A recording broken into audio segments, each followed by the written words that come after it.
It's the German Grand Prix, only on ITV. Race 11 in the championship, an enormous crowd at Hockenheim, where it's just started to rain. You're going to enjoy the next hour and a half, believe me, with Martin Brundle and Murray Walker. Do you know, it's a funny thing. All Grand Prix are tension-loaded before they begin.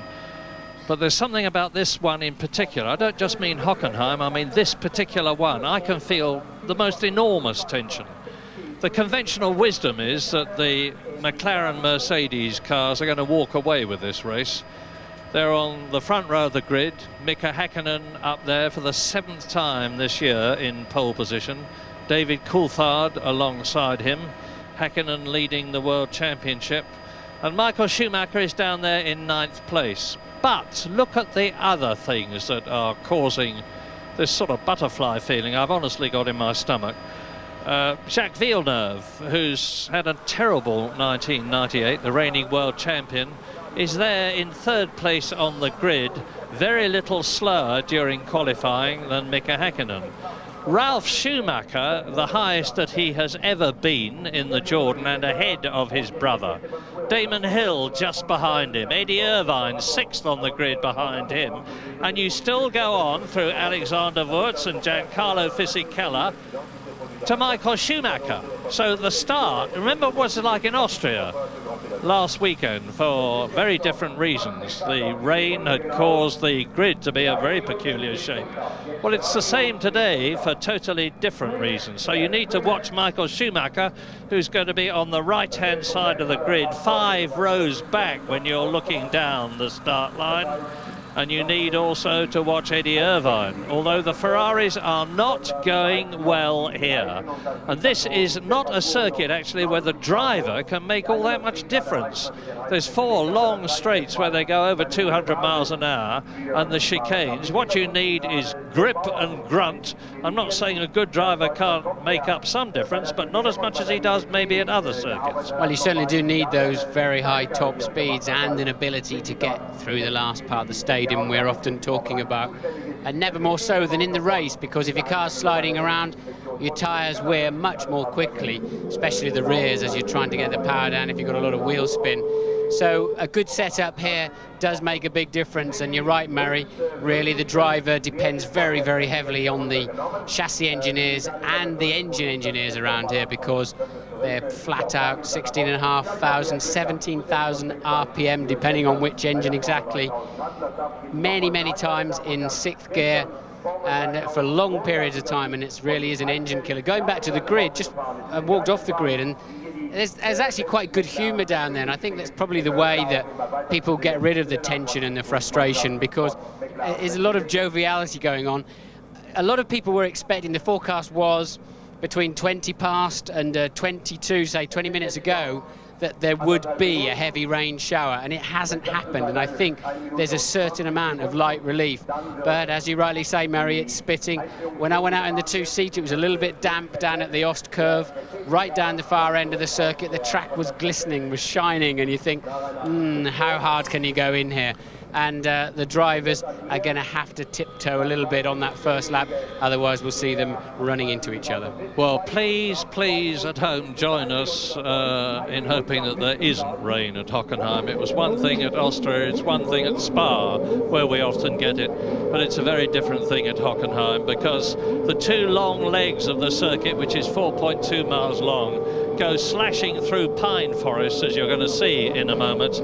And when it's raining, those pine forests hold the air. There's no breeze that can get through them. So the rain just hangs in a great curtain.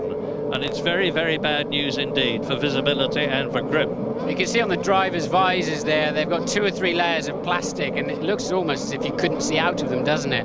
But really, when the visor is down, as you saw Villeneuve just do, you can see quite well. But usually they'll get rid of one of those at the end of the first lap when you get the most dirt, especially when they fill these engines up just before the start of a race. Often that's when they're putting out a little bit of oil and some dirt as they're moving on and offline, and then they'll use the rest of them through the race. So off they go on the grooved tyres, of course. They go round the north curve first of all, which they'll take in race conditions at about 90 miles an hour. Now they're coming towards us, towards the Jim Clark chicane, the first of 3 major chicanes.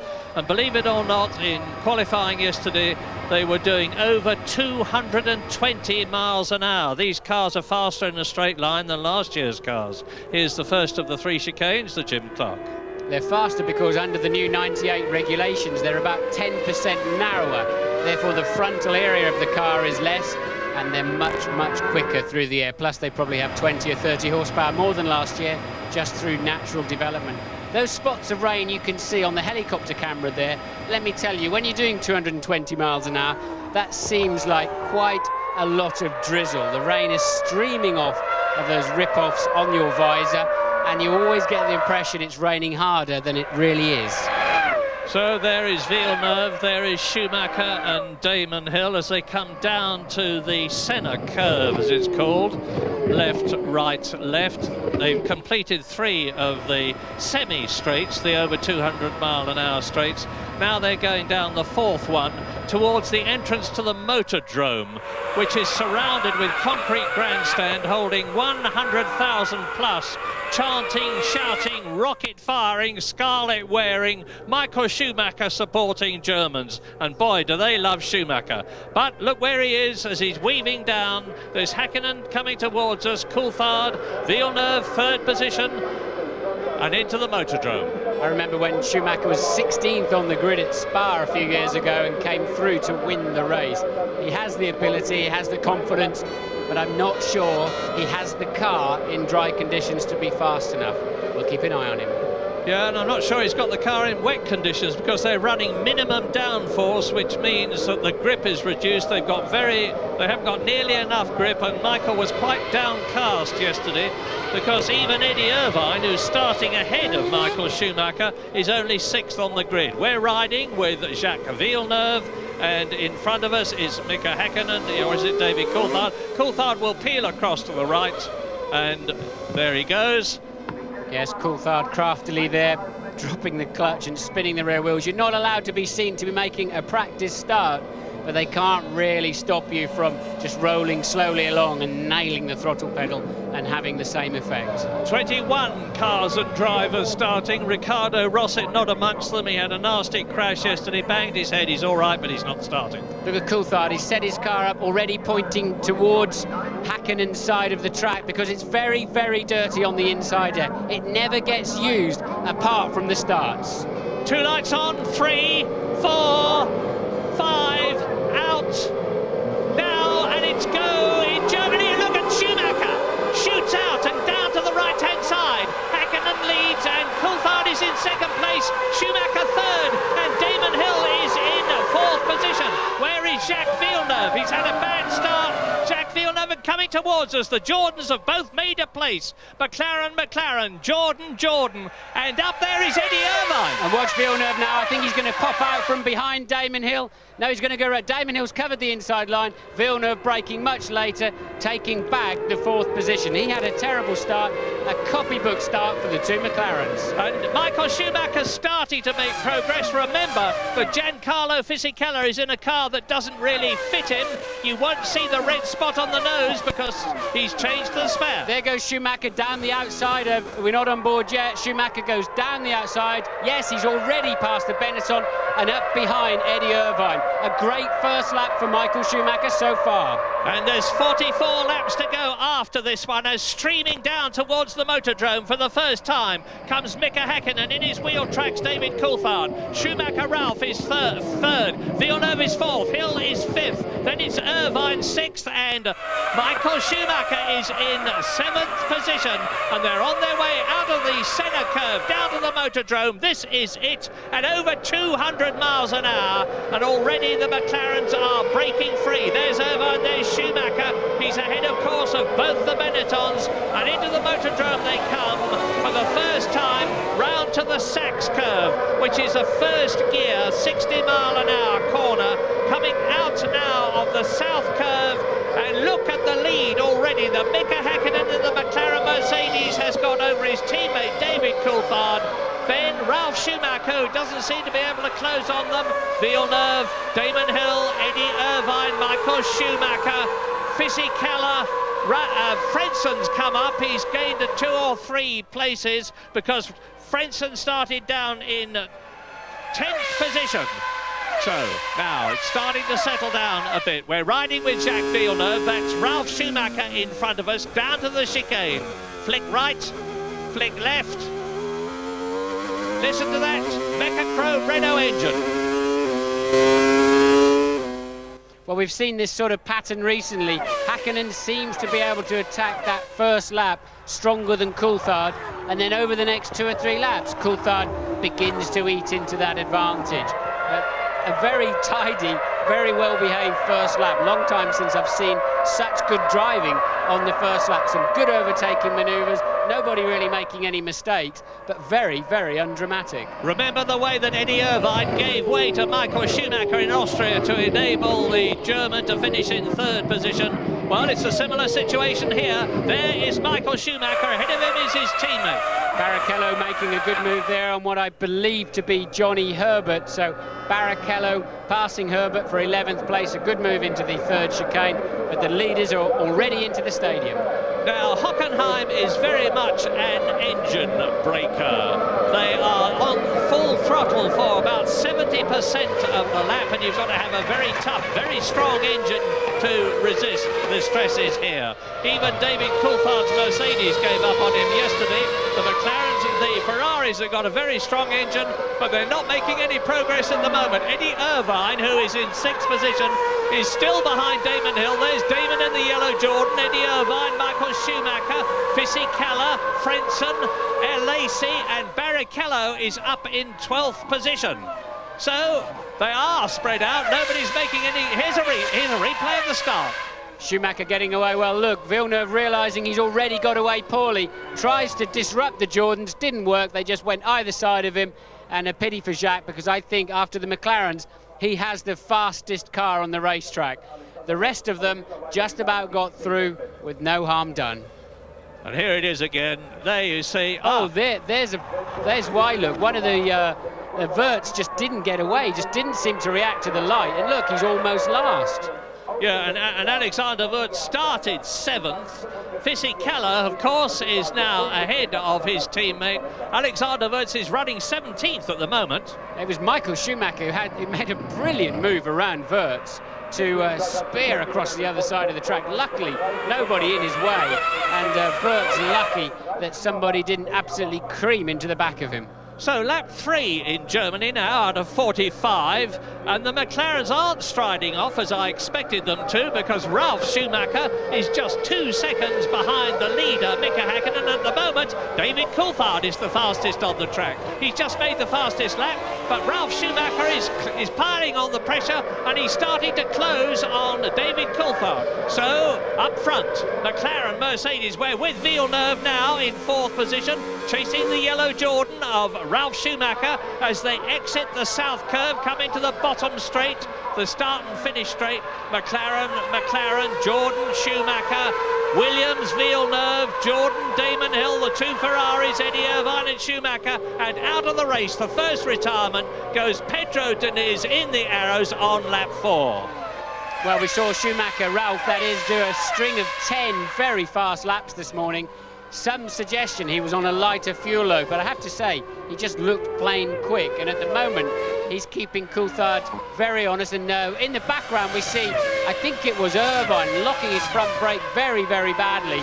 But there's the McLarens, and Häkkinen, a slightly stronger lap at the moment. Coulthard just keeping there, but look at Ralf Schumacher. He really is faster, isn't he? Yeah, now the question to me at the moment is Jacques Villeneuve going to be able to maintain the pressure? Schumacher is ahead of Eddie Irvine. We didn't see it, but Schumacher, Michael, has moved up to 6th position. I think if they do a replay of that, we'll see that Irvine outbraked himself and Schumi went through, but hopefully we'll see it. But at the moment, here we go again, look, yes, there's Irvine. I thought I saw some smoke in the background. bouncing across the gravel. Schumi's going to come round the inside, and there was no play acting about that one. Yeah. He made a mistake. I was going to say exactly the same thing. I can promise you that that wasn't pre-planned. There goes the rip-off you just saw from Villeneuve's helmet. You have to be careful you don't deposit that in your own air box, because that soon slows your engine down around it, and it happens more often than you may think. Do you remember what Eddie Jordan was saying about Ralf Schumacher? He was saying the pressure's really on him now. He's a German in front of his brother at the start, in front of the German crowd. He's one of their heroes too. My goodness, he's rising to it, because he's closing up on David Coulthard. The fastest man on the track at the moment is Häkkinen, who's breaking away slightly with a clear track. But look on lap 5 at how Ralf Schumacher in the yellow Jordan is starting to close a little on David Coulthard. The gap between them is 7/10 of a second. McLaren leads, and we're with Coulthard now going into the chicane. Right, left, Häkkinen is ahead of us, and Ralf Schumacher is behind us. Jacques Villeneuve is 4th. Damon Hill is still 5th. Both the Jordans in the top 5. Michael Schumacher up into 6th position, but he's not making any gain on Damon Hill at the moment. Yes, and Ralf already 2/10 of a second up on this lap, and clearly flying. The two McLarens identical so far on this lap, so Ralf has the edge. And I look up into the sky and I see blue sky and white clouds. The dark clouds that were overhead have cleared away at the moment. Hopefully that forecast of rain is not going to be realised. Look at the gap developing between Villeneuve there, who is 4th, and ahead of him Ralf Schumacher. Now you can see why the engines run so fast for so long here. Look at the length of that straight. As they turn into the Motordrome, this is turn 11. It's a 15-turn lap, 4.2 miles long. And Mika Häkkinen has got the race by the throat at the present moment. He's faster again. The lap record here is held by Gerhard Berger, the man who won last year for Benetton. 1 minute 45.7. Now that is a 144 mile an hour average. The fastest we've had so far is Mika Häkkinen, 146.4. So that's 7/10 of a second off the lap record, and that's very close indeed. Now, there is Schumacher, there is Irvine. Fisichella is driving a fine race, because with those settings that are for Wurz, although they will have been, and there's a 10-second penalty. 10-second penalty has been given to Olivier Panis for jumping the start. It won't affect the race very much, because he's down in 14th position in the Prost. We're riding with Heinz Harald Frentzen, 9th place. Ahead of us is Fisichella. Well, at least this jump start system is still working, because we haven't really seen much of that recently. It was big news when it first came in, and but back in '95, but we haven't seen it come into play. The drivers have been much more disciplined, but clearly Panis a bit over-eager to get away. Here's the first 3. Yeah, and the Jordan has got a new Evolution Mugen Honda engine. The Mugen firm is run by the great Mr. Honda's son, and it's said by many people that they're using this as a stalking horse to enable them to get themselves right, Honda, for coming back into Grand Prix racing. And at the present moment, Mika Häkkinen isn't extending his lead all that much. He's just 1.6 seconds ahead of Coulthard. He's 2.4 seconds ahead of Ralf Schumacher. They are matching each other, those 3, lap time for lap time, to about 1/10 of a second. And Jacques Villeneuve is a 1/10 of a second slower. So that's the news from Hockenheim. Leave us for a break, but we'll be back soon. Well, here is Olivier Panis in the Ligier, taking that jump start penalty of 10 seconds. They're not allowed to work on the car during this stop, but the man at the back with the jack is ready just in case he stalls the engine. No point in sitting revving it like that. It overheats the engine more than ever, but Olivier has a nasty habit of wanting to rev the engine during pit stops. You saw Villeneuve jumping across the chicanes there and curbs. He's been doing that all through qualifying, really attacking, but it's not doing him much good in the race. He's losing touch with the first 3. More significantly, Michael Schumacher is making no impression at all now he's finished his acrobatics of the first lap. His Ferrari is not working round here in the dry. But Ralf Schumacher's Jordan is working in the dry. Young Ralf is driving out of his skin. 22 years old, and look at him. He's hanging on to those McLarens. Indeed, he's doing more than that. He's closed the gap between himself and David Coulthard in second place. And David Coulthard himself, in the previous laps, has been catching Mika Häkkinen. It may not look very close on the screen, but the gap between the top three now is only of the order of 2 seconds, and as you can see, Ralf Schumacher is pulling away from Jacques Villeneuve. The gap there is nearly 3 seconds as they go round the north curve and head off towards the Jim Clark chicane at 220 miles an hour. And this is really giving the engines some stick. They're on about 16,000 RPM for 70% and more of the lap. Very little in it for the first 3. There is Jacques Villeneuve, who is 4th. Damon Hill, who is in 5th position. Where is Michael Schumacher? There he is, and behind him Eddie Irvine, who's in 7th place. Giancarlo Fisichella, notwithstanding the fact he is in an ill-fitting Benetton, is hanging on in 8th position, giving Eddie Irvine and quite a hard time. There's Fisichella. And in 9th and 10th places, Heinz-Harald Frentzen, Jean Lacey is there, Johnny Herbert is in 12th position. Only one retirement so far on the 9th lap out of 45, and that's Pedro Diniz as coming into the picture. There is Michael Schumacher, 6th in the Ferrari. And he can do nothing at all about Damon Hill. He's lapping 0.2 of a second slower than the Jordan. He's staying ahead of his teammate Eddie Irvine. There's Hill exiting the chicane.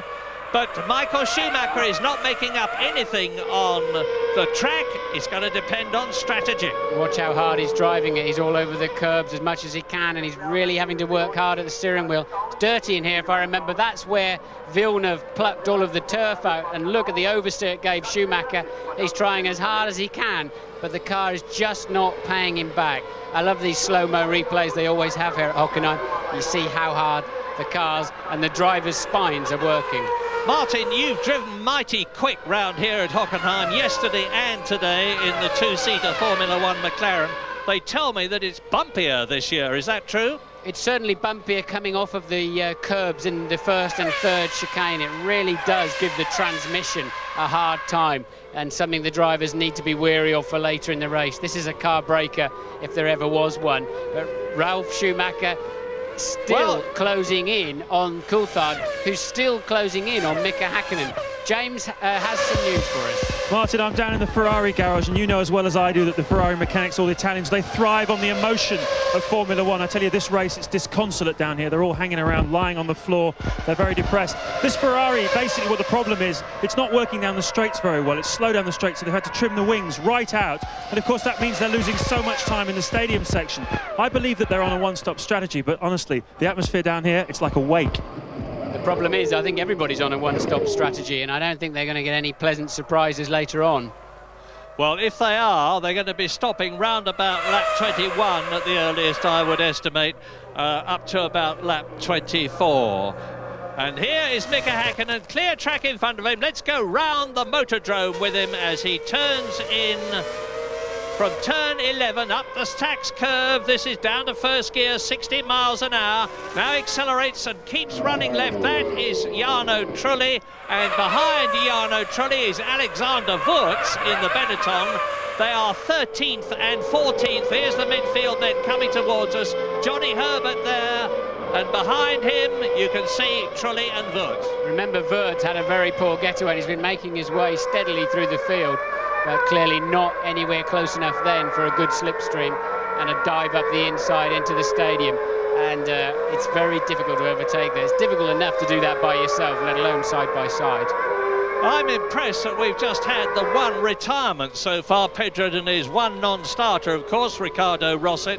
Because, oh, there was, as I said that, I was about to say the engines are resisting well, but there was a puff of smoke there, and that is Jacques Villeneuve. So it was Coulthard's car, I think, just giving out a puff. Yesterday, Coulthard had to tour off the track. He had an engine problem with the Mercedes, but it's not stopping him from closing on Mika Häkkinen. Look how close he is now.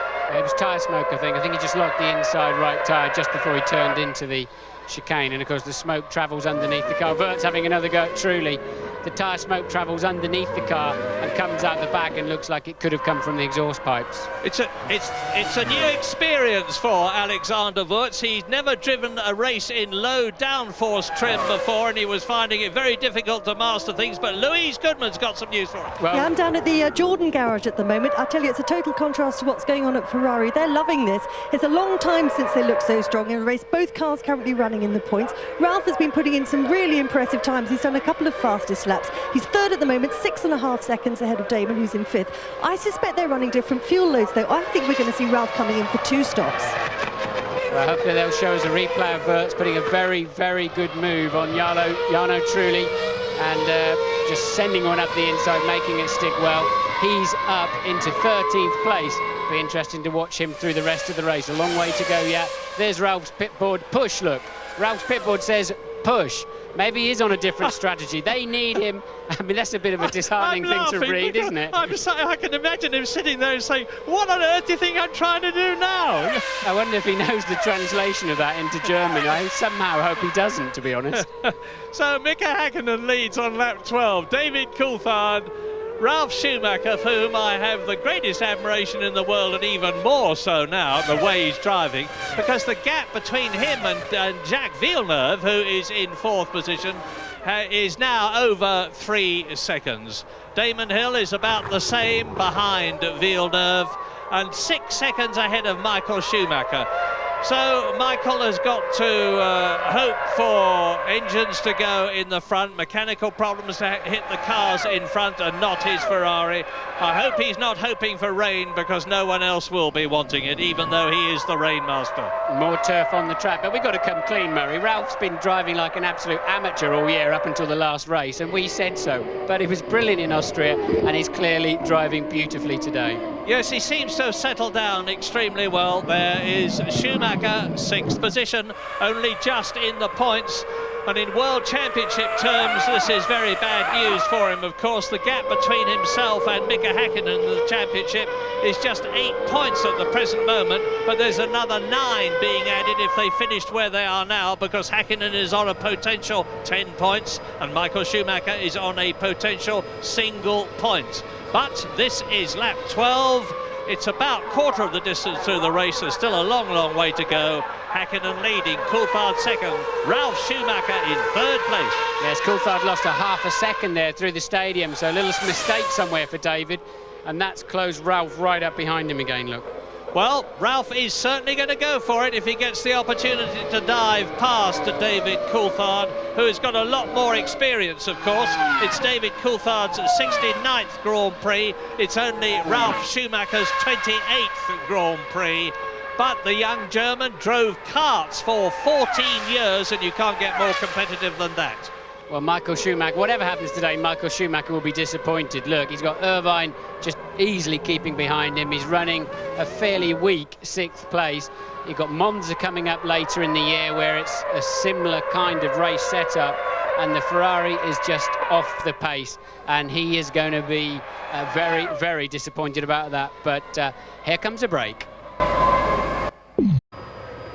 Lap 14, you see Ralf Schumacher in the yellow Jordan there with Coulthard, but not for very much longer. He's had the signal to come into the pits on the 13th lap, the end of the 13th lap. He will lose, lost 3rd position to Jacques Villeneuve, who goes past as I speak. He's lost 4th position to Damon Hill, who goes past as I speak. While you watch the mechanics, past goes Michael Schumacher and Eddie Irvine. There they are. Behind them, Fisichella. Ralf Schumacher smokes out of the pit, and Jean Alesi is just going through, followed by Rubens Barrichello, who is in 10th position now. Behind Barrichello is Johnny Herbert.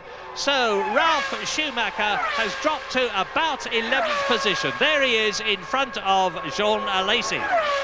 Yes, that's not... I don't think that strategy is going to work. We'll have to see how it pans out later on. But Ralf should have been actually faster than that, given the strategy he was on, which is why he was keeping so close behind the McLarens, whose rear tyres look as if they're going away. But Ralf looked quicker than them. But in reality, it was very false. And he's got to work his way through the traffic now. I'll be amazed if that pays off.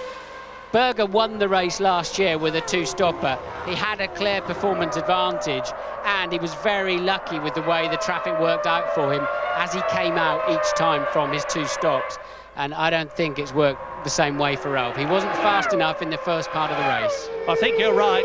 Ralph Schumacher is using the softer compound Goodyear tyre. Both the McLarens are on the harder compound Bridgestone tyre, and that will give them an added advantage. As towards us comes Michael Schumacher, who is now up in comparison when he's moved up a place after his brother has gone in. He was in 6th position, he's now in 5th place. Over the line go the two McLarens, and the question is David Coulthard going to offer any opposition, real opposition, to Michael Schumacher, or have McLaren decided to support him for the rest of the championship? Good question, Murray. Villeneuve is catching the pair of them, and quite nicely now. So Villeneuve now, with a bit of clear air in front of him from Ralph Schumacher, is homing in on the two leaders. Häkkinen really, I don't think he's completely satisfied with the way his car's working, and it's just yo-yoing between Coulthard and Häkkinen on the faster laps, but at the moment Villeneuve is the man on the charge. Michael Schumacher picking up his pace nicely. Yeah, we're watching Damon Hill now in 4th position as the steward of Rubens Barrichello, which came in from 12th position, exits the pit, so he's obviously on a two-stop strategy. He has to stay inside that yellow line until he can join the traffic safely, and he does so behind Jos Verstappen and Mika Salo, who are 14th and 15th now, and ahead of Tora Takagi, the Japanese driver in the Tyrrell, who had a monumental crash yesterday, and his teammate Ricardo Rossi also had a big crash, and the Tyrrell mechanics have been working practically through the night in making 2 cars out of 3. Yeah, Barrichello in a good chance, even though it's his outlap, he's in with a fine chance there to take the line into the second chicane. Neatly done, didn't panic, didn't lock a brake. Now hopefully Verstappen will move over very quickly for him, and his pit stop traffic-wise didn't work out too badly for him, but he's not threatening to win this race. 2 new teammates, of course. Jos Verstappen, who looks in his mirrors, has replaced Jan Magnussen, the Danish driver, who was dropped by Stewart after having given him as much time as they could possibly dare give him to prove himself as a Formula 1 driver. Well, now Barrichello's going for it. You can clearly see the difference between new and old tyres on the same car. Barrichello bouncing across the curves with confidence, and Verstappen fighting his car hard. But I'm surprised they haven't radioed to him to just let the guy through. He should be just putting a hand in the end saying, come through, Rubens, you're on fresh tyres, you're going to pass me sooner rather than later. But Verstappen has decided he's going to have a fight. Yeah, Jos is a tough, determined, very stubborn Dutchman, and he will be wanting to prove his worth to the Stewart team, even possibly to the extent of not moving over, which won't make him very popular indeed. We're on lap 17 now, watching Verstappen, Barrichello, Salo and Takagi as we rejoin the leaders, Mika Häkkinen and David Coulthard. Well, I think I've answered my own question, because David Coulthard is certainly moving up on Mika Häkkinen, and that's Jacques Villeneuve, who is in 3rd position, and he is closer than he was. The gap between him and David Coulthard, who is in 2nd place, is about 3 seconds, so he's taken about half a second out of Coulthard's lead from him, and Damon Hill is still in 4th position, 10 seconds behind the race leader. Michael Schumacher is 5th, Eddie Irvine is 6th, Fisichella is 7th, Heinz-Harald Frentzen is in 8th position, 9th is Ralph Schumacher, the only man who's of the leaders who's made a stop, and Jorna Lacey and Johnny Herbert are 10th and 11th. And this is Ralph Schumacher currently back in 9th place, as Murray pointed out, as you can see on the screen. So Ralph making his way quite slowly through the traffic as David Coulthard makes a new fastest lap of the race and brings the gap down to Mika Häkkinen to just 1.6 seconds. 1:46.1. Now that is only 0.4 of a second off Gerhard Berger's lap record last year in the wider Benetton with the full slick tyres. They've got groove tyres this year to reduce the grip, and that disparity will have been reduced because although the cars have got these groove tyres which offer less grip, they move down the straights here at Hockenheim quicker than they did last year. As I said earlier on, over 220 miles an hour they were doing yesterday, the lead cars, up to the Jim Clark chicane out of the start and finish straight. This is Heinz Harold Frentzen. David Coulthard's just done another fastest lap to close up further on Mika Häkkinen. Heinz Harold Frenzen's got a clear track in front of him, but if he could see somebody, it would be Fisichella in front of him. And now we join again Ralf Schumacher on the new tyres.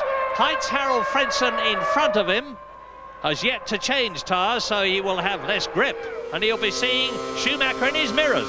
Yes, just looking through the times on the speeds on the computers. Barrichello's fastest on 352 kilometres per hour, followed by Coulthard, Wirtz and Fisichella on 351. You can see how close they are at the end of the straight. Schumacher there, that's Irvine. Behind Irvine is the Benetton of Fisichella in 7th position. Now Frentzen 8th place. Look for the yellow Jordan coming into your picture. It will be Ralf Schumacher in 9th place, and indeed he is closer to his countryman Heinz Harold Frentzen. No change at the front. No change with the Ferraris, and unlikely to be either unless Michael Schumacher strikes a problem. Michael Schumacher's on 2 World Championship points at the present moment. He, of course, has yet to come in. That applies to the 2 cars in front of him. And, of course, Jacques Villeneuve behind him, Damon Hill behind him, but not to Ralf Schumacher. Well, Coulthard has the gap down to 1.4 seconds, and you can see he's closer, under braking for the Ost curve. Meanwhile, just exiting the first chicane for the 2 Ferraris. That gives you an idea of the kind of lead they have on the racetrack over their championship rivals. Now, because of the width of the track and the forest, the cars don't look as fast as they actually are, but it's a mind-numbing speed. And the concentration that's called for is absolutely massive. Gerhard Berger always used to do well here. He won for Ferrari here, and he won last year for Benetton last year, because he was one of the kings of the late braking. He was able to leave his brakes much later than anybody else and judge his speed to perfection, to slow down from over 200 miles an hour to about 60 or 70 miles an hour. So you're watching Damon Hill, but now we're leaving Hockenheim for a short break. Lap 21 out of 45 at Hockenheim, no change at the front, but to my mind, no sign of stay where you are instructions from the McLaren garage, because David Coulthard has closed up a bit. We've got news from James Allen. What is it, James? Well, it is, Murray, that we're getting into the window now for the one-stoppers. In the next 3 or 4 laps, you'll see them all coming in. They're all starting to slowly get ready. But I think what we're also seeing here is the first time this year the team orders at McLaren. Nothing's been possibly explicitly said, but everybody knows McLaren can run a lot faster than they're running at the moment. They're very much racing with plenty in hand to protect those engines. As you said a moment ago, it's a real engine breaker of a circuit, and they're flattering some of the other cars. They're a lot quicker than this if they were racing against each other. Well, there is news from the horse's mouth in the nicest possible way, James. And Mika Häkkinen is 1.5 seconds ahead of David Coulthard. As you say, the gap does look pretty static, because Jacques Villeneuve in 3rd position can do nothing about them. It's 6.2 seconds. That's Tora Takagi in the Tyrrell, exiting the pit lane, rejoining the track, accelerating up towards the Jim Clark chicane, as we look now at Johnny Herbert, who's been caught by Alexander Wirtz in the Benetton. Herbert in the Sauber, that's his teammate Lacey in front of him, who is in 10th position, and Alexander Wirtz has edged up on the Sauber. And Johnny's second half of the season has not proved to be a very good one. Well, we're expecting Hill in for his one and only stop of the Grand Prix, scheduled stop that is. The guys are out in the pit lane full of yellow overalls everywhere. That was the Sauber team you were looking at. Clearly one of those cars is also getting ready to come in, but Herbert's gone past. It must be a Lacey in the lane. Here he is now, 120 kilometers per hour, looking for his blue garage. You really have to keep your wits about you when you're looking for your men in the pit lane. And Damon Hill has gone, he must have gone past, so he'll be in at the end of this current lap. Lacey, quite a long stop, remember. A lot of fuel to go in to get him to the end of the race. 10.5, about on par. You can see there goes the Prost of Jarno Trulli, who was in 13th place, followed by Rubens Barrichello. And look at David Coulthard now! He's right up with Mika Häkkinen. Now, you've heard what James has said. I hope I'm not over-exaggerating things, but has Mika made a mistake? Has he got some sort of a problem? Coulthard took half a second out of him on the mid-section of the racetrack, the longest. It's nearly a minute, that section. Includes 2 chicanes, and that's the one where it's very dirty, and it seems to me Häkkinen is taking it more carefully through there than Coulthard. And if they're not pushing that hard, they're making a jolly good job of covering it up, because their cars are moving around just as much as everybody else's. I don't think their tyres are doing quite the job they expected, or their cars for that matter. And meantime, Jacques Villeneuve in the background is closing up on Häkkinen. The gap is down to 4 seconds now between Villeneuve. There he is. It's a long time since Jacques Villeneuve won a race, isn't it? And that was Jerez. He was 3rd in Jerez when Häkkinen and Coulthard passed him. So Jacques Villeneuve's a long, long way from his last victory. Was at the Luxembourg Grand Prix in Germany. In comes Fisichella. You're absolutely right. The top men are coming in now. Frentzen is in as well. And the interesting thing is going to be to see where Ralf Schumacher is when the top men have all made their pit stops. Remember, he was 3rd and right behind David Coulthard when he came in first of all for an early pit stop. Häkkinen has yet to stop. Coulthard has yet to stop. Villeneuve has yet to stop. Here is Fisichella being chased by Heinz-Harald Frentzen. They are 8th and 9th positions, and Ralf Schumacher is 7th ahead of both of them. The only man in the top runners to have pit stops. Well, it's clear that Coulthard's quicker through this midsection he's just coming to the end of, but Mika seems much better through the stadium for whatever reason. I saw David get well out of shape there through that slightly blind chicane, the next corner after this, but for whatever reason Mika can take 4 or 5 tenths out of David through that section as you watch Frentzen coming in to the garage, and the tyre change begins. You've got to hold the steering wheel so that it doesn't move out of the way. You've got to hold your foot on the brake so the rear spindle is in the right position, and that enables the drivers, the mechanics, to do a much better stop. Villeneuve in. Jacques Villeneuve in from 3rd position. Now, where is Damon Hill? Is he going to be coming in, or is he? Yes, he's in. Damon Hill, I can see him entering the pit lane behind Jacques Villeneuve. Jacques Villeneuve's stop then, and Louise Goodman. Oh, that's right. A bit of confusion down here in the Jordan garage. The mechanics are all sitting around on the floor waiting for Damon's stop. He suddenly came on the radio and said, "I'm coming in."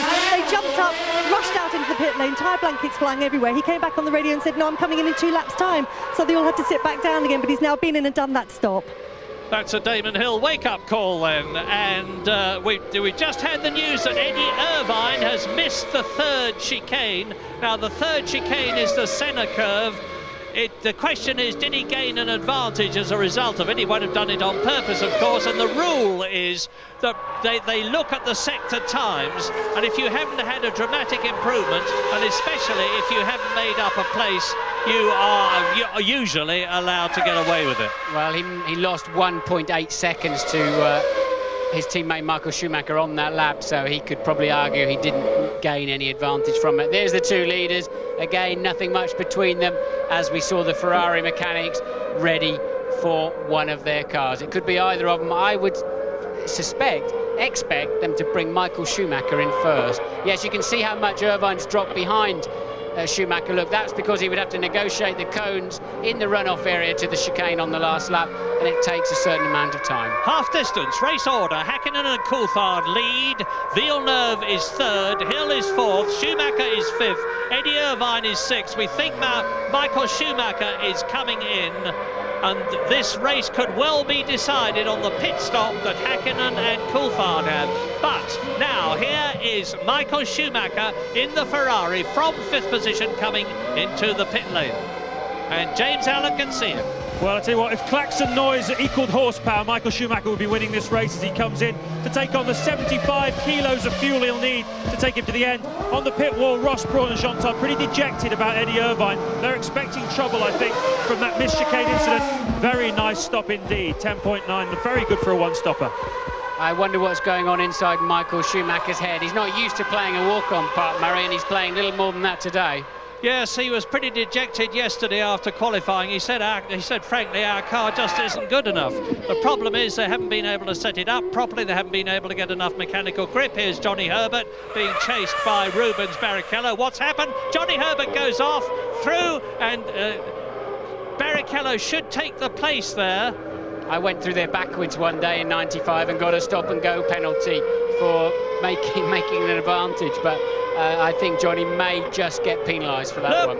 Look, this is lap 25, and Coulthard is as near as makes very little difference, right up with Mika Häkkinen, as Michael Schumacher down to 7th position following his tyre stop, goes through the chicane. And I say again, I think this race is going to be decided by whether Mika Häkkinen or David Coulthard have the better pit stop, because it's quite conceivable that whoever comes in first could then lose the lead to his teammate when he comes in. It's that close, and we're on lap 26.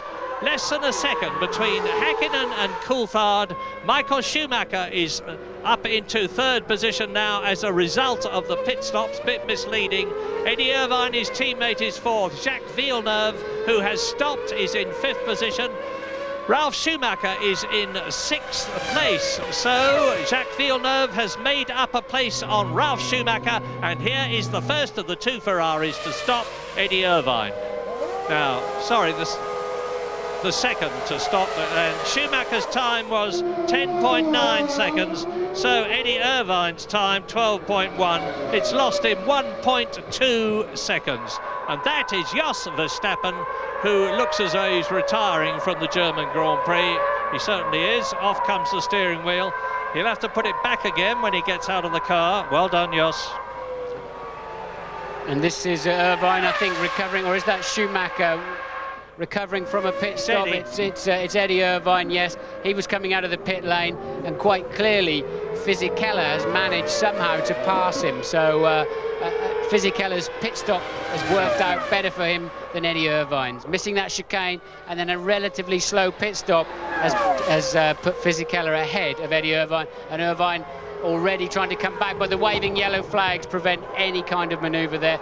That must be where Verstappen's car has stopped. And it's quite clear that Eddie Irvine is not suffering a penalty as a result of running one. And in comes the McLaren Häkkinen. of race leader, Mika Häkkinen. Now, remember what I was saying about pit stops. We're going to make a very careful note of Mika Häkkinen's time here, because David Coulthard might conceivably take the lead when he has to come in. I would expect him to come in at the end of the lap that he is on now. 9.9 seconds. That's an excellent. That's the best leader stop we've had so far, because Mika Häkkinen's been able to stay out that much longer, as a result of which he's had to take on less fuel. And there is Jacques Villeneuve with Ralf Schumacher behind him. Villeneuve running wide as Mika Häkkinen rejoins the race ahead of Villeneuve and Ralf Schumacher. So Coulthard leads, and Mika Häkkinen has dropped down just that place. Well, unless Ralph's on some weird strategy, we almost certain he's got to come back in again. So clearly it hasn't paid off. He's ended up with a poor track position behind Villeneuve. Villeneuve doesn't have to stop, and Ralf probably does. Now, David Coulthard, of course, will know that he's in the lead. He's got a clear track in front of him, and he must really push to try and increase the gap. Absolutely. Coulthard must be absolutely on the ragged edge on the way in. It's a tricky little pit lane. There's a nasty chicane with high curbs you have to be a bit wary of, and then drill it out of the pit lane and brake very late for the first corner. He might just find himself in front of Mika Häkkinen, but Häkkinen's stop was good, as we've seen. Yeah, and you're looking at the battle for 3rd position now. Jacques Villeneuve, of course, did not move up to 2nd place because he had had his pit stop, and in comes Mika Häkkinen. Now, remember, In comes David Coulthard. Remember, Häkkinen's stop was 9.9 seconds. James Allen. Well, Murray, David Coulthard's decision to come in a few laps ago was very much last minute. It's very impressive. Mika Häkkinen's decision was very much last minute. And Coulthard's overshot. Mechanics have to reset. That will be the difference between him getting out in front or behind Mika Häkkinen. Just looking at the tyres, though, Martin, the wear looks very good. You were thinking maybe they had a problem. They don't have a problem, I think. 9.8, not bad. Could this be close? 1/10 of a second, notwithstanding the fact. Oh, look, there's Häkkinen. Häkkinen's taking the lead, and that's how close it is. If David Coulthard hadn't overshot and the mechanics hadn't had to move those few feet, he just might have got in front of David Häkkinen, but they did, and he hasn't. And it's first and second again, Häkkinen and Coulthard, but Coulthard now is on marginally newer tyres. It won't make any difference, but they'll be both pushing as hard as they possibly can. Lap 28. Yeah, it's just picking up on what you're saying, James. I understand what you're talking about on the wear rate, but there's two factors. That's Verstappen trying to find his way back to the pits. He's had a gearbox failure. There he is at the second chicane, and apparently Barrichello may well have the same problem in the sister car. But there's two elements of tyre performance. One is the give up, one is the compound that sort of lets go and doesn't give you the kind of grip you want, and the other is the pure tyre wear. And it really is, it can be a combination of both. But around this circuit, if the compound goes all squirmy on you, then you really struggle through the tighter corners. Well, this is the funniest keep positions race I've ever seen, because look at the way that Mika Häkkinen and David Coulthard are going for it, and they're coming up to a battle, I think, between Trulli and Wurz in front of them, which is going to delay them, and it's going to depend on who gets past first. Once again, we're in a potential situation where the lead might change. And looking at the computer, Barrichello is in the pit, so the other steward has retired with a gearbox failure. Here's Coulthard, look, locks the wheel coming in, has to get off the brake pedal and skip straight past the pit lane, and it takes them three-quarters of a second at least to get across and get the refueling rig on. That was a bad mistake from David, and clearly just cost him a little bit of time. I wouldn't be at all surprised if it cost him even more. I was watching, those petrol hoses are enormously heavy. They're so heavy that it requires two men to control it. The man who operates the nozzle and the man who takes the bulk of the weight behind them. And they had to move 2 paces ponderously to the right. I wouldn't be surprised if it cost them 1.5, maybe even slightly more seconds. But it's academic now. It cost him. Everybody now has been in for one pit stop, and that's the only one that most of them are going to be having. We're on lap 29. Mika Häkkinen and David Coulthard still battle for the lead. Villeneuve is 6.3 seconds behind them and less than 2 seconds ahead of Ralf Schumacher. So Villeneuve gained a place in his pit stop. Damon Hill is 5th. Both the Jordans are in the top positions. Well, the McLarens have got to keep pushing. Look, you can see Villeneuve in the background, Ralf Schumacher behind him. I think he'll stop again anytime soon. But look how hard Villeneuve's pushing. The McLarens have got to keep on him. 4th and 5th, because here is Damon Hill and behind him is Michael Schumacher. Now, Schumacher's actually lapping half a second faster than Damon Hill, so he's going to be up with the 1996 world champion soon. As coming towards us, Fisichella in 7th place, Eddie Irvine in 8th position, and Irvine is lapping, as you can see, quicker than Fisichella because he's caught him. But as I've said many, many times before, catching is one thing, passing is quite another. In 9th position, you'll see exiting the chicane, the red Williams of Heinz Harold Fredson. Jean Lacey is 10th, Johnny Herbert is 11th. Wurz and Trulli are 12th and 13th. Takagi in the Tyrrell is 14th. In comes Schumacher again, Ralf Schumacher. Yes, he's going to regret this strategy. I think he had a good enough car to stop it and stay up there in the main race, and really it's such a shame because I think they've made an error of judgment on Ralf, but the afternoon's not yet over, but he's got too much work to do, I think. Well, Fisichella is going past now, and Fisichella was in 7th position. He's now up into 6th place. Up into 7th place goes Eddie Irvine. No, he doesn't, because Ralf Schumacher has stayed ahead of both of them. Just. So that puts Ralf behind Michael Schumacher and behind Damon Hill. So, as you can see, back in now in 6th place. So if he's going to regain where he was in 3rd, Now, between now and the end of the race, he's got to pass Michael Schumacher, Damon Hill and Jacques Villeneuve to re-establish himself in third place, and that's a tall order. Yeah, I for one don't think it's going to happen, but here's Jacques Villeneuve doing his left front tyre a little harm. He locks up, it won't have damaged it very much. Skipping over the curbs, you've got to attack the curbs very hard indeed here at Hockenheim to get the fastest possible line. And we're on lap 30 as you see the leaders, Häkkinen and Coulthard, lapping tail-enders, and we leave Hockenheim for a few moments. Lap 32, and you're watching the McLarens, and there's a bit of drama here because we're wondering whether David Coulthard managed to take on enough fuel in that 9.8 second stop of his as a result of overshooting his point to stop by a foot or so. The mechanics had to move. They had to carry the heavy wheels and tyres and the petrol hose, which weighs a heck of a lot, and reposition them, and it's quite conceivable that they didn't get enough fuel in which case David Coulthard will have to come in yet again. He stopped once on a one-stop strategy, and a two-stop strategy could mean that Villeneuve might move up into second position, and conceivably even Damon Hill, who is currently 15 seconds behind Coulthard, could benefit as well. You're looking now at Olivier Panis, and the fuel filler flap is open. Doesn't really do a lot of harm, but it doesn't do any good, and it's not supposed to happen. And there's news from James Allen, who's with McLaren. Yes, it's Mika Häkkinen, I think, who's got the problem, Murray, because his pit board is about to go out saying, I think it's going to say map 2. So they're obviously telling him to change the engine mapping there just to try and conserve fuel as much as possible.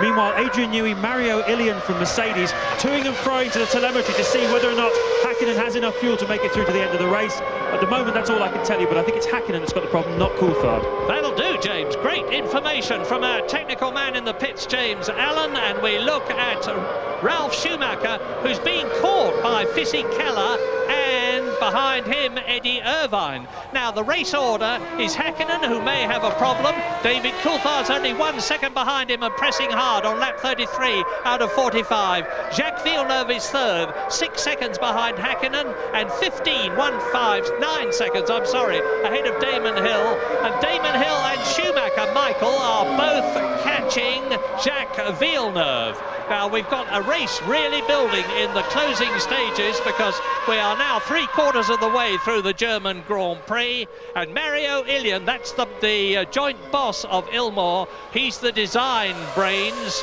who produces these magnificent engines. That's Norbert Haug, the German Mercedes-Benz boss, having a consultation with Mario Ilian in the pit lane. And it's not about what they're going to have for tea, I can tell you that. No, it's obviously there is some kind of concern. That's not a normal conversation. They wouldn't wander around in the middle of the pit lane, of all places. There is clearly some concern. They've been studying the meter closely, and there is some concern they've got enough fuel in one of those two McLarens. As Eddie Irvine really homes in on the back of Giancarlo Fisichella. Remember, his pit stop just didn't work out at all well for him, and he slipped back down to 8th place. Damon Hill going well up there in 4th. Very strong run from him, one of his strongest of the year, I'd say. Absolutely. Now let's look at the constructors' situation. McLaren's first and second. The Williams of Villeneuve is third. Both the Jordans are in the top 6 places. Damon Hill is 4th, and Schumacher Michael is 6th. There you see them checking again the fuel meter on, and they may be loading a bit more fuel on board. Häkkinen still leading the race coming out of turn 1, but quite clearly they're having to recalibrate something. Now I know James Allen can hear me. Maybe I wasn't listening properly, James. I've missed the point if I wasn't, because it was Coulthard that I thought might have had a fuel load problem, and Häkkinen that didn't, and yet it's Häkkinen that may be coming in. Can you come back and tell us what the situation is? Board was shown to Mika Häkkinen saying map 2. David Coulthard's been getting a normal pit board. Ron Dennis is down here now, and he's just crossing the pit lane again. He's obviously deeply indignant about the whole thing, but at the moment it's a bit touch and go. I can't get from anybody at McLaren, partly because they won't let me in the garage, as we know they're the only team won't let us in there. Now Jürgen Schremp, the boss of Mercedes, is getting involved as well. If they'd let me in, I could tell you viewers at home, but unfortunately they won't, so there we are. Anyway, Ron's smiling now, so maybe the fuel consumption is coming back to Mika Häkkinen, but 10th times anyway. Well, just to let you know that Ron Dennis, the team boss, was talking to Mika Häkkinen's engineer, which could well be a key. Well, now Villeneuve is going for it. You saw the Williams go through as coming towards us. You see Damon Hill 4th and Michael Schumacher 5th. Ralf Schumacher is in 6th position, but Jacques Villeneuve has closed the gap to David Coulthard to just over 5 seconds, lapping marginally quicker.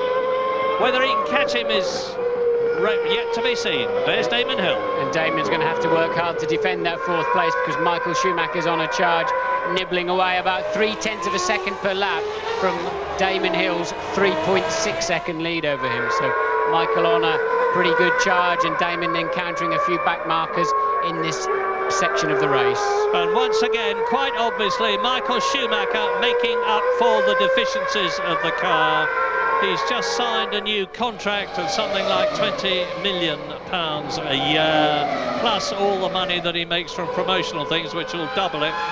But when you see how he can drive and how he's driving now, you have to say that he's worth every pfennig of it. Wake up, chaps.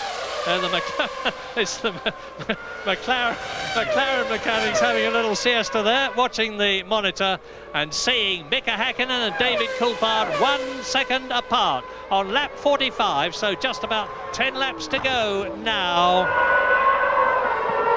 Through the Ost curve, that's at the top of the Hockenheim ring, which was originally built as a test track for Mercedes-Benz production cars. And the Mercedes-Benz Ilmor-built engine is certainly having a test. Now, look at Villeneuve in the background. Yeah. The gap is down to 4 seconds. Jacques has really pulled the bung out. Yes, Villeneuve, as you say, just now 4 seconds behind Coulthard, 5 seconds behind race leader Mika Häkkinen. If Häkkinen has got some kind of problem, Coulthard's going to have to bolt. He's going to have to go because Mercedes-Benz will want to win this race on their home turf. So Jacques Villeneuve is going to play a key role, I think, in McLaren's strategy if either of their 2 cars do have some kind of fueling problem. And Jacques Villeneuve has just signed for the new BAR team, which is starting next year. And he said one of the things that decided him to do so was the fact that he doesn't want another season like this one. He's had a bad time with Williams. The car isn't as good as last year's one, but they've made a lot of changes to it, and it's working. 3.1 seconds now. Villeneuve sniffs. He's got a chance here. Just 3.1 seconds behind. Coulthard struggling in that last part of the lap. Otherwise, I think he would be all over the back of Mika Häkkinen all the time. He lost another 0.6 on the last lap, but meanwhile, the guy who's got no problems, he can see those 2 McLarens ahead of him, look. Yeah, and look how much closer they're getting. Down from 220 miles an hour to 70 miles an hour. Now accelerating up again. And he's already made 0.4 of a second in the first quarter of the lap. So, a drought of wins for world champion Jacques Villeneuve since the Luxembourg Grand Prix last year, and he's visibly gaining now, never mind the stopwatch. Yeah, that 4.2 you just saw on the screen is wrong. He's not 4.2 seconds, he's 3.1 seconds behind David Coulthard. And Mika Häkkinen and Coulthard are coming up on tail-enders. This is going to be another boon for Jacques Villeneuve. The tail-ender that he's coming up to, I think, is Mika Salo. It looked like one of the black arrows to me. So there is Häkkinen leading. Coulthard second. As we pan round and go into the motordrome, look for the car ahead of them. It may delay them if he doesn't spot them in his mirrors and move over. And all the time, Jacques Villeneuve, reveling in this opportunity to be driving a really competitive car, is reeling in the 2 McLarens in front of him, visibly closing the gap as they come through to complete their 35th lap and go into lap 36 out of 45. There is Villeneuve, and the gap now is 2.1 seconds. It's come down from 6 seconds to 2.1 seconds. Johnny Herbert going off, and through goes Alexander Wurz. Again, Johnny Herbert won't be penalised, I think, unless he scrambles out in front of Alexander Wurz. But now we're looking at a slow motion of Mika Häkkinen and David Coulthard riding in his wheel tracks. Where is the Williams? Well, we're too close to the McLaren to see in that close-up shot. We're on lap 37 now. and 3.1 seconds covers the first 3. And Jack Villeneuve's last lap, 1 minute 46.4, was 1 second faster than Mika Häkkinen. They're worried men in the McLaren area on the pit lane, up to the OS curve. Now, is it Salo ahead of them, or is it Shinji Nakano? I'm sure it's Mika Salo. It is Mika Salo, there he is. Now, Mika is an experienced driver, the Finnish driver in the Arrows. He's driven in 62 Grand Prix. He'll be watching his mirrors, but Jack Villeneuve won't be watching his mirrors. He's watching that fast-moving dot in front of him, and the fast-moving dot is David Coulthard. And just in front of David Coulthard, as he goes into the Motordrome again, is Mika Häkkinen. And Häkkinen is getting closer to Salo. You saw Salo. There are the two McLarens. This is great stuff. Well, we could be looking at the first Williams win of the year, because quite clearly the McLarens are not able to push as hard as they'd want for whatever reason. And there's Eddie Irvine still trying to get past the Fisichella in the Benetton. So Irvine working hard. He just doesn't seem to have quite enough straight line speed. He looks close enough there. I think the camera angle deceived, and he's locked his brakes badly up the inside, and that certainly won't get him through. Well, Eddie Irvine's got the taste of finishing in the points, finishing third or finishing fourth. At the present moment, he is in 8th position, and Fisichella, who drove so well in Austria to take pole position, is staving him off. As into the pit lane goes the Prost, and over the line go the Benetton and the Ferrari. Now, is Eddie Irvine going to have another go for that 7th place as they come up into the North Curve? Fisichella runs wide onto the curbs. Eddie Irvine does the same thing. And now the gap between Villeneuve, who is third, and Häkkinen, who is first, is still just 3 seconds. And that is Olivier Panis. Remember, he had a problem earlier on and had to come in and take a penalty. Time for us to leave Hockenheim. Join us back soon. Oh! Just 6 laps to go at Hockenheim, and Jacques Villeneuve has been delayed by traffic in his marvellous battle for 2nd or even 1st position. Here is Mika Häkkinen coming towards us. This is a replay. You see Jacques Villeneuve on the right in the red Williams, being just edging past Mika Salo. He's still got Tora Takagi. Here's another replay of him passing Tora Takagi, and the red and yellow oil flag is out. Yes, that could be anything from oil to gravel to bits of grass on the racetrack, or a car that's blown up and deposited something, even water. So that's why they're hanging that one out. Doesn't necessarily mean just oil, but the two McLarens had a better run through that traffic. Villeneuve still has a back marker ahead of him, and the Williams crew are out in the pit lane. So we'll be interested to see what that's all about, because we think we saw JV on the tyres out there, but it'd be surprising if they're bringing him in for a pit stop. Well, Heinz-Harald Frentzen, his teammate, is down in 9th position. See no real reason to bring him in. Well, we've just got a message that we think Jacques Villeneuve in 3rd position that we're riding with now is going to be brought in. I'm looking at his tyre, as I'm sure you are. It looks all right to me.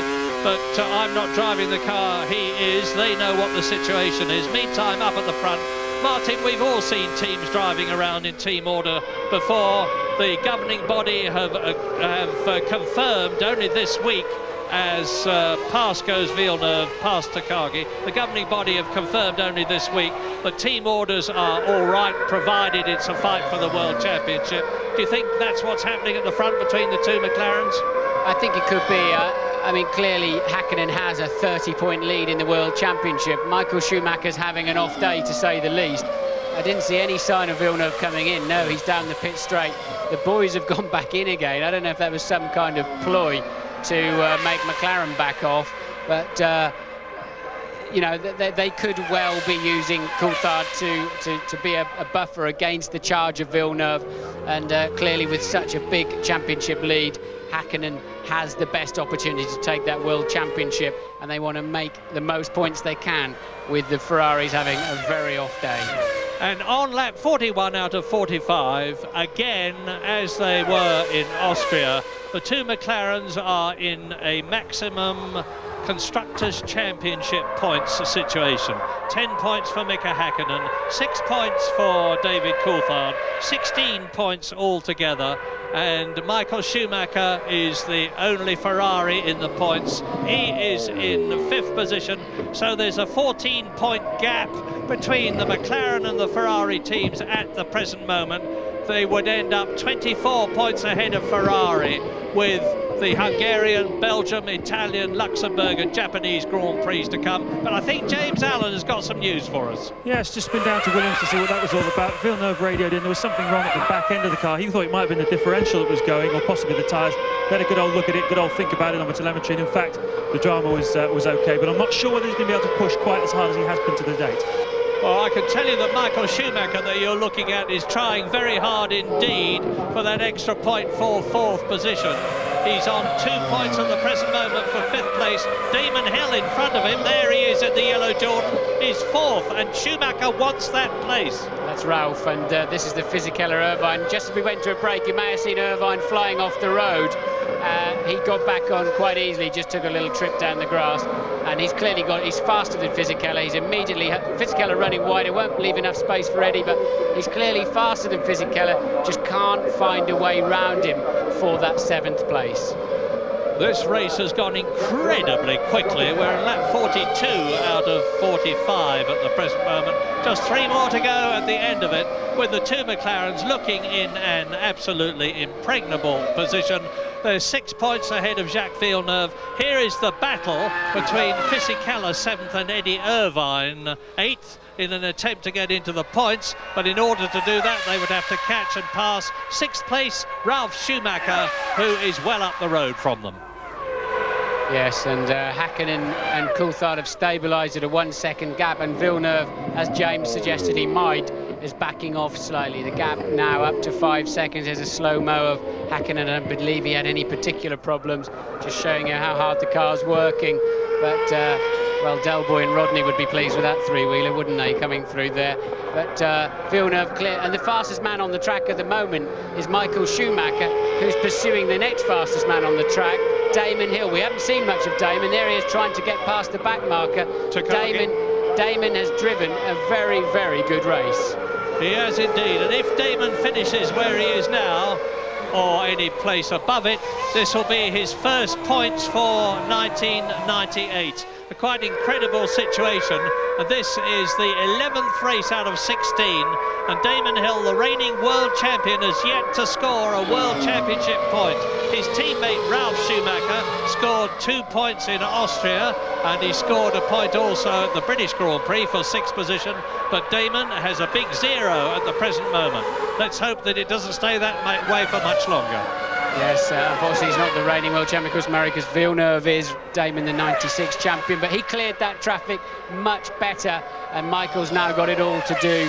And of course that will be Damon's first ever points for Jordan too. Absolutely, and you can see Schumacher going through and taking Mika Salo.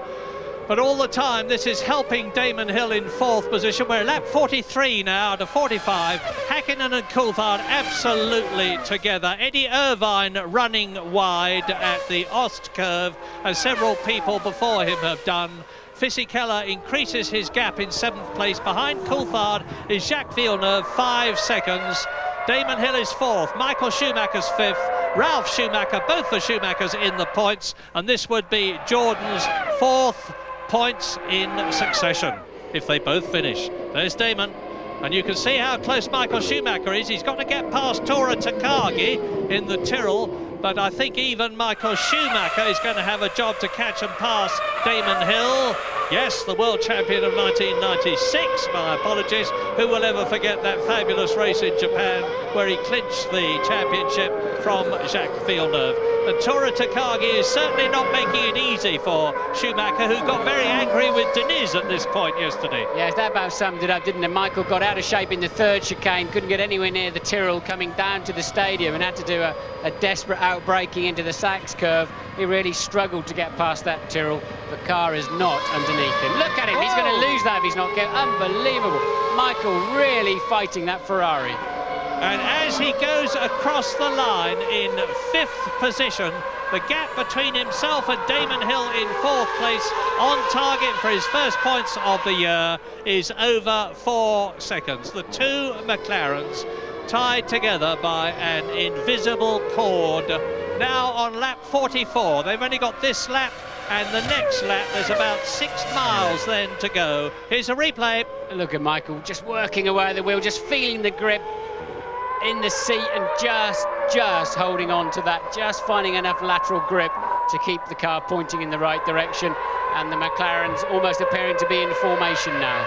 Well, I think David Coulthard has virtually conceded the Drivers' Championship to Mika Häkkinen. And this race, if the McLarens finish 1st and 2nd where they are now, with Michael Schumacher only scoring 2 World Championship points for Ferrari and Eddie Irvine scoring none, is going to mean that the Constructors' Championship is going to be very, very difficult. Not impossible, but very, very difficult for Ferrari to win. They've tried so hard, they got very close to it last year. Remember the dramatic race we had at the end of the season at Jerez? And it looks at the moment as though it's a very strong championship contender in Mika Häkkinen and an even stronger championship contender for the Constructors' contest from McLaren. We're on lap 44. That is Heinz-Harald Frentzen. He's getting pretty close to Eddie Irvine. There's all sorts of possible changes, but now the two McLarens go into the 45th and last lap of the German Grand Prix at Hockenheim.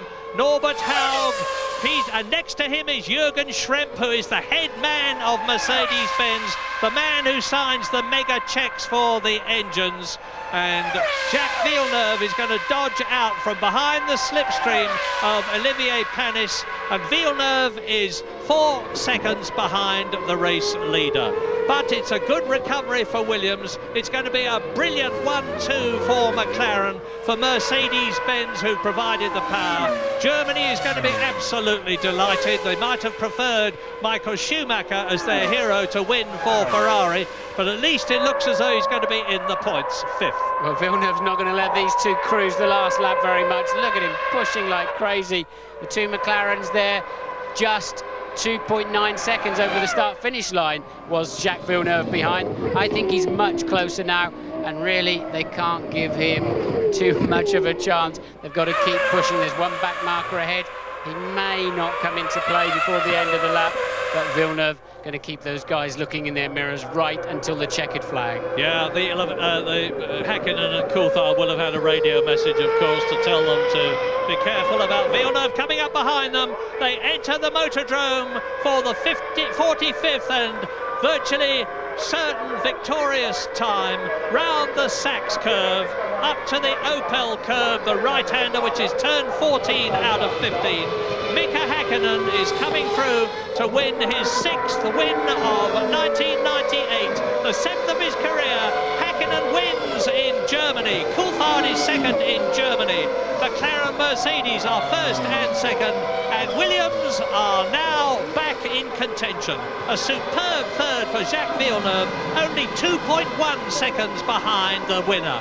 Damon Hill gets his first World Championship points of the year, 4th place. Michael Schumacher finishes 2nd, 2 points for Ferrari. There he is, acknowledging the cheers of the crowd. And his brother, Ralf Schumacher, unless he has terrible luck in the closing yards of the German Grand Prix, is going to finish 6th, and that's the first time, of course, that Jordan will have had both their drivers in the points this year.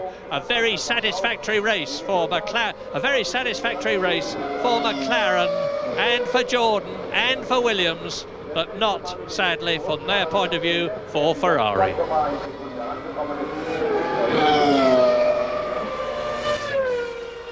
1:48.629 was the last lap of Mika Häkkinen, and he won the German Grand Prix by just 0.4 of a second from David Coulthard, by 2.5 seconds from 3rd placed Jacques Villeneuve, by 7 seconds from Damon Hill, by 12 seconds from Michael Schumacher, for 6 seconds from Ralf Schumacher. Now, the next Grand Prix is the Hungarian event in 2 weeks' time at Budapest. A very different track to this one. Maybe Ferrari will do better there. Yeah, it's about as different as you're going to get, actually, because it's just all corners. There's not a straight worth its name at all around Hungary. It's a fascinating racetrack, often gives very exciting races. Overtaking's difficult. You tend to get long queues of frustrated drivers, and it'll be interesting to see how the cars perform there. Damon Hill, I would say, one of the drivers of the day with his very strong race. Michael Schumacher's acknowledging the crowd, but I think there'll be some firm words when he gets back in the motorhome, and he's doing a nice little routine there with brother Ralf, side by side, thanking the German crowd for buying all those caps, I would think. Great friends, the two Schumachers, and Mika Häkkinen now leads the World Championship from Michael Schumacher, who's still second by 16 points. He's doubled his advantage that he had just about an hour and a half ago. David Coulthard has closed the gap to Michael Schumacher. David is third on 42 points.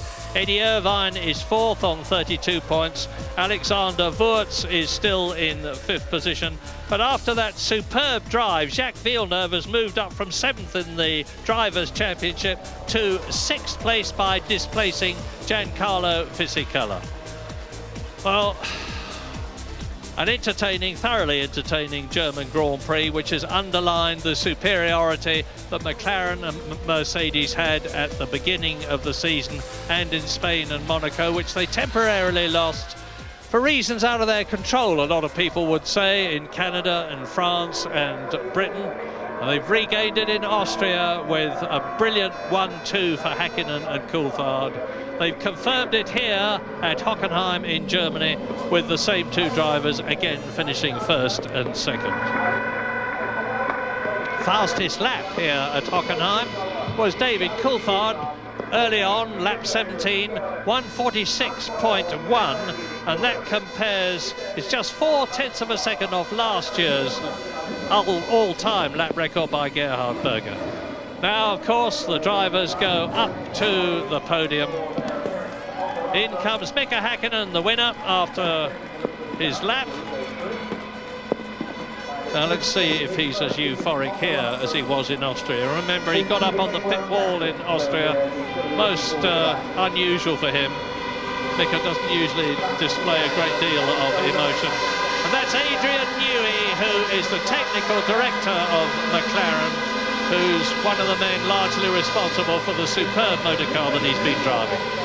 Yes, I wonder if Adrian will be the man to go up today and collect the award on behalf of the McLaren team as the team winner. So maybe that's why Adrian's in that area. We'll have to wait and see. But the two drivers there clearly working strongly as a team, and a great team result for McLaren, which helps them over their mid-season woes that allowed Michael Schumacher and the Ferrari team to home in on them. And certainly in this game, you're either giving pressure or you're taking it, and it's just swapped around. Now suddenly it's the McLaren team, as they were at the beginning of the year, giving the pressure once again.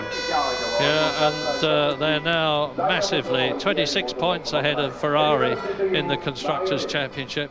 Benetton are still in third place, and in fourth place are Williams, who've closed the gap a bit. They've closed it by 4 points. Jordan are in fifth position now, and that's what they've been aiming for as the two brothers Schumacher talk to each other. Jordan, who scored their first point in Britain, and that was the 9th race of the year, have suddenly shot up past Sauber, past Arrows and past Stewart to fifth, admittedly a long way behind Williams, 15 points behind Williams, but that was their target. And now that they're getting things together with Gary Anderson and their new technical chief Mike Gascoigne, who's left Tyrrell, we can expect more good things from Jordan.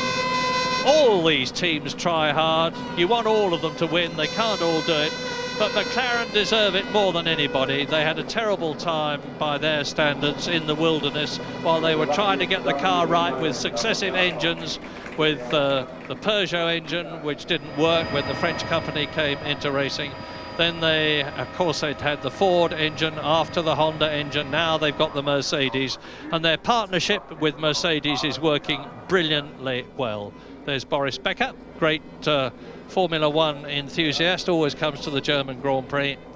And here's the man he's been watching, Mika Häkkinen. Can you see anybody beating him now? Well, he's got the best car, he's driving beautifully, and Michael Schumacher on his back foot. 5 races to go, we believe, unless they pop another one in October. So Häkkinen certainly has the momentum at the moment to go and take his first World Championship. Yeah, the amazing thing is that Mika had driven in well over 90 races last year before he won his first victory, and now he's had this colossal string of them, 6 of them this year. Just shows that it pays to hang on, and it shows also that if you've got the right combination of car, tyre, engine and driver, you must maintain continuity and make the whole package work really well together. The cheers of Germany, and I suspect they're on the podium. Yes, they are. It's Mika Häkkinen, the winner of the German Grand Prix, cheered on by his wife Aya. On the left, second David Coulthard, and the Finnish national anthem rings out with Villeneuve standing on the right.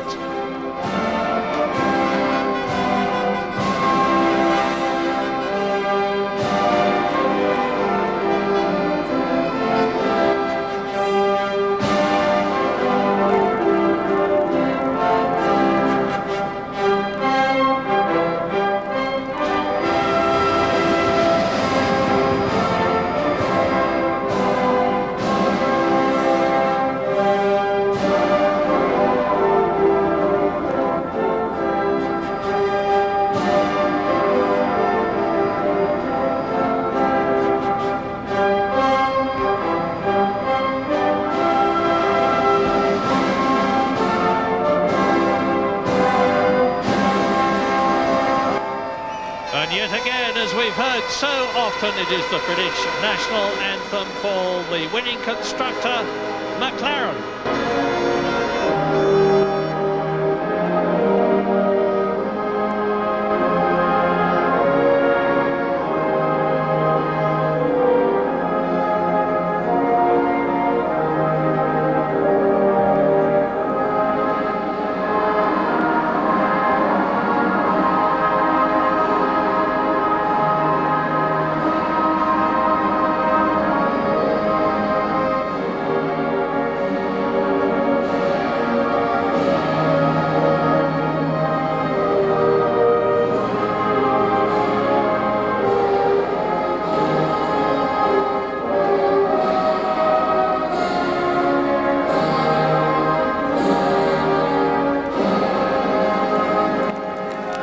Well done all 3, but if I may say so, especially well done Jacques Villeneuve, the reigning world champion, as Mika Häkkinen receives the winner's trophy.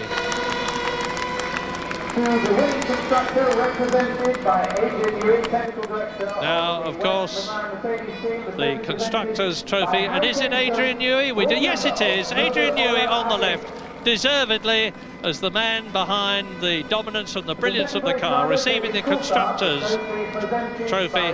David Coulthard second, and next Jacques Villeneuve, the world champion of 1997, getting his first podium place of 1998. The trophy presented by Kurt to Easterberg, president of the AEV.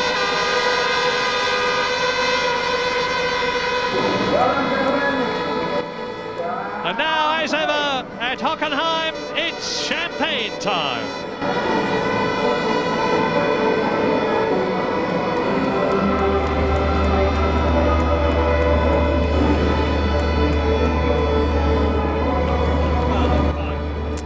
Thank you, Murray, and thanks to Martin as well. Double top then for those silver arrows. Well done, McLaren. Great to see Williams up there too. What a day, though, for Jordan. We spoke to Eddie Jordan before the start. Damon Hill and Ralf Schumacher both in the points, and Eddie and Damon Hill are talking now to Louise. What a day indeed, Jim. Eddie, 2 races ago, the